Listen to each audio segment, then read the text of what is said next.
to 15 years since the stroke, 13 surgeries later. I mean, I don't even think 5 years after the stroke, we were at a place where we were thinking I was in the disability community yet. And part of that is accepting this is my story. And that is, I think, very painful for many people to accept. It's like, God, it feels like you don't care. This really doesn't feel very good, and I'm not really enjoying this, but like, what are you doing? I mean, like I said, like I'm talking to God. Really? This is what I gotta go through? Coming to grips with the fact that you are a special needs family, that like your life will not look like the life of the other families. Oh, y'all are empty nesters now, aren't you? Actually, no, and we probably never will be. I don't know, like I would feel like maybe I'm just not believing hard enough and that's why I'm not healed, or like I'm a bother, like I'm in the way, like God's mad at me all the time. The hardest thing I think for me is I don't want to lose my daughter, but I don't want to watch her suffer. The feeling that nobody can relate, nobody understands what goes on in the four walls of our house. It seems like you're constantly trying to make everything appear as normal as the other families when it's not. Why would I even go risk something to be in the world? Because it's not made for me. These are isolating elements in our lives because it feels like everybody else has it all together and is not in pain. It's hard to be vulnerable. You got to give a lot of grace as you're being vulnerable. I certainly pulled away from friendships that I had. I feel bad, pretty much. I feel like a burden. Yeah, like not making a fuss over it. Audrey, that's exhausting. Yes, it is.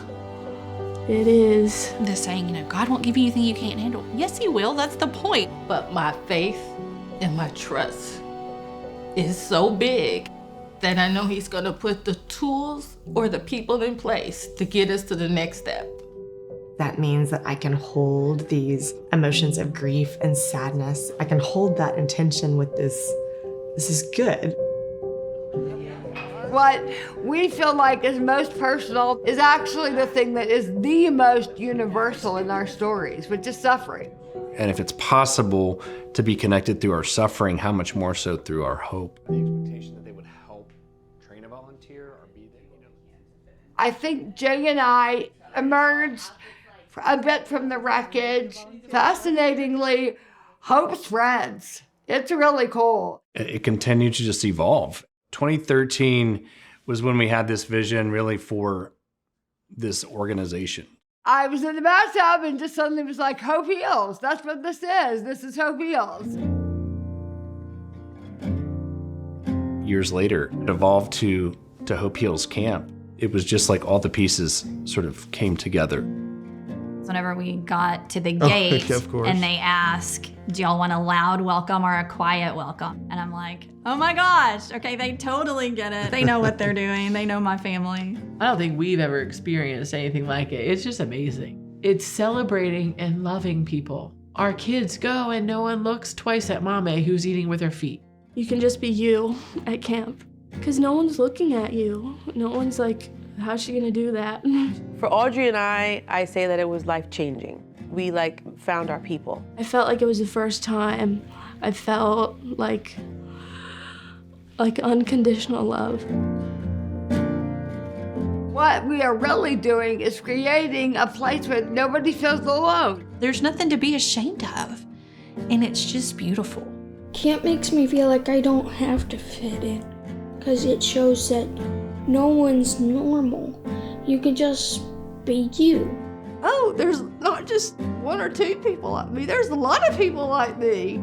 We drove in and she sees this party happening, right? All the cards are coming down and she turns to Tillian in the sweetest ways and she said, buddy, we only get to be here because of you. I'm realizing that because of Hope Heals Camp, my limitations are almost like a gift. It totally revolutionized the way we think and the way we live our lives. And I didn't realize until the first year at camp that there's a lot of suffering going on deep down, but I had blocked it out because I didn't think there was a safe space for it. Left feeling like that is my community. Those are my people. It was so good. It was the best thing I'd ever done. The best week of our year, all year. I thought I was going to come help and be a comfort to people, and they ended up teaching me more. They always say that God prepares us, and I always thought that was so interesting, and I didn't realize that God was preparing me happening as they were through saying. them to endure the worst thing that ever happened to me. Mm-hmm. Yeah.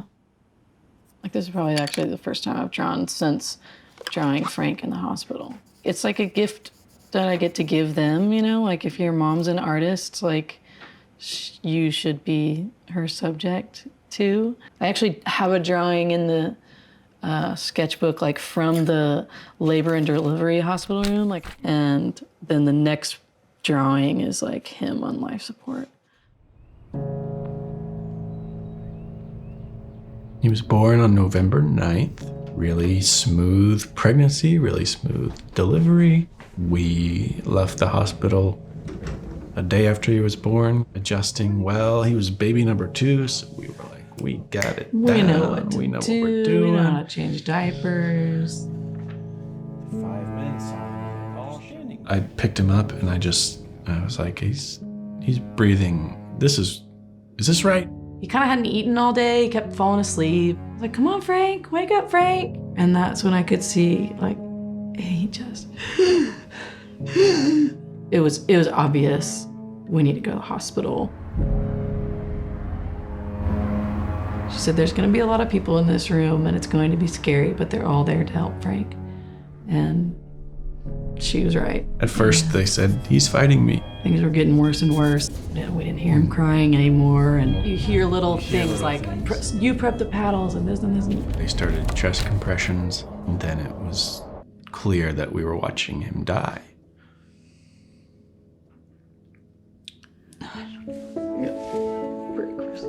We were in the family visitation room. We had doctor after doctor come in and tell us, if he lives, he will definitely have brain damage.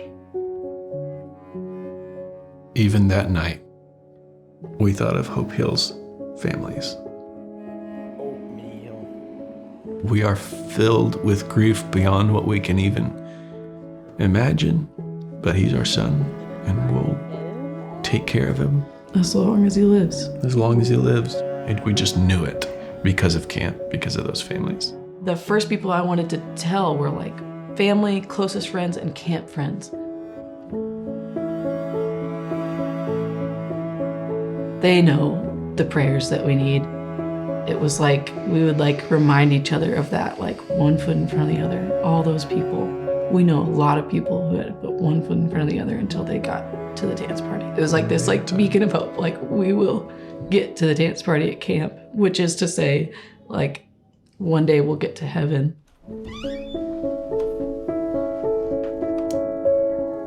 Where is Frank now? Frank is happy. Yeah. He is smiling. The surgery was very successful, and they repaired the aorta and closed the holes. And they don't think it will have an impact on him developmentally, or at least not significant.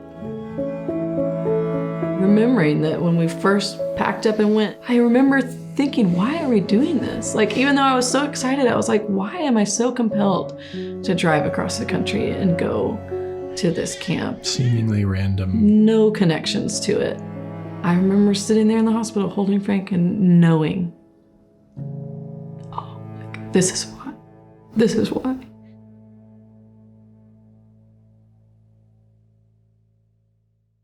"15 years. Whoa, I got old. I don't know.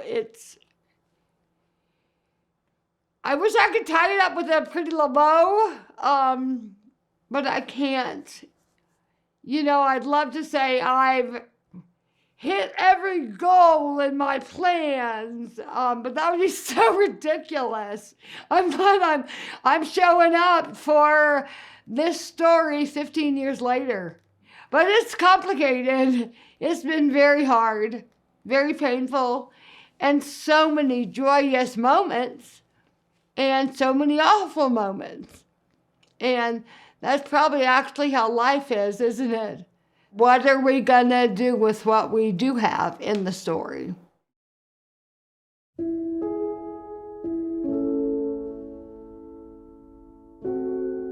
There is this sense that God has invited us into this story, that He's given us the resources that we need to keep going. Getting to walk alongside Katherine and watch her come from the absolute edge of life have been the most beautiful thing I've ever done in my whole life, and the hardest part of my whole life. When we remember, when we celebrate, it's like that we are still here and that God is still with us and that we are not alone. And that's something to celebrate. This is the only life I'm ever going to have. If this is the only way I get to go through it is with the chair, then let's do it, because it's all I've got. And that's what I love about their story. They love their willingness to share and to continue to share. They're just authentic. The authenticity that comes in. They're just the real deal. Right? Thanks for being that way for us and encouraging others to be that way. You've inspired us to walk this journey well and to suffer strong.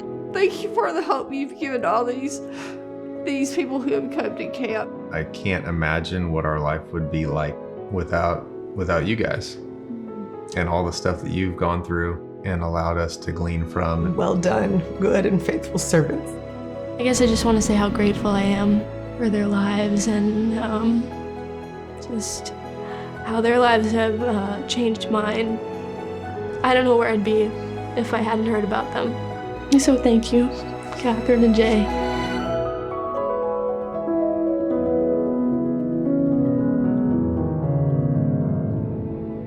I think I'm proud of this life and this story. And I think I'm going to keep living this story.